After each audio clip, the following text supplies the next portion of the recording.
The Super Bowl, Justin Bieber, the Olympics, and Pokemon. What do these all have in common? I'm Jacob, and I'm about to tell you in 5 minutes.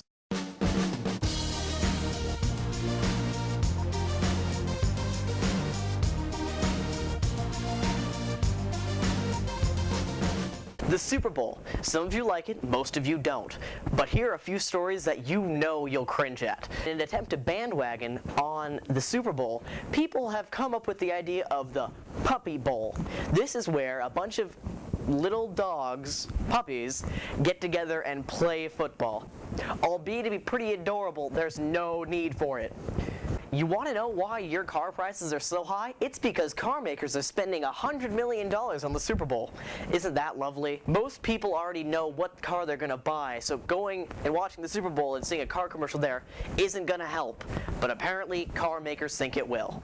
Now, this story's a little bit better. In the Olympics, there is a bobsledder named Taylor Lipsett who has been paralyzed his whole life, and doctors are like, no, you can't do anything. And he's like, you know what, screw you doctors, I'm going to prove you wrong. And now he's competing on the U.S. Olympic bobsled team. That's amazing.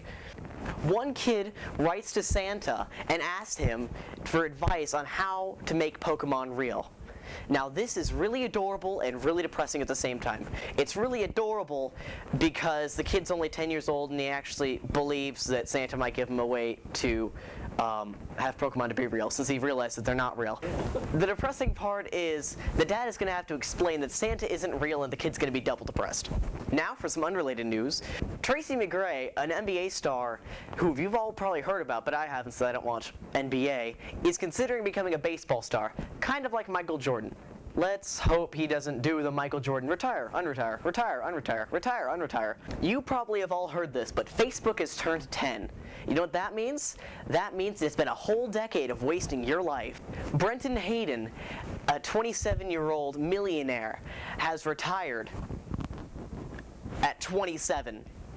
He made a goal when he created his company that in 8 years after his company started, he would retire. And he was on a beach with his wife, and his wife's like, weren't you retiring? And he's like, oh yeah, I am. And now he's retired. Justin Bieber.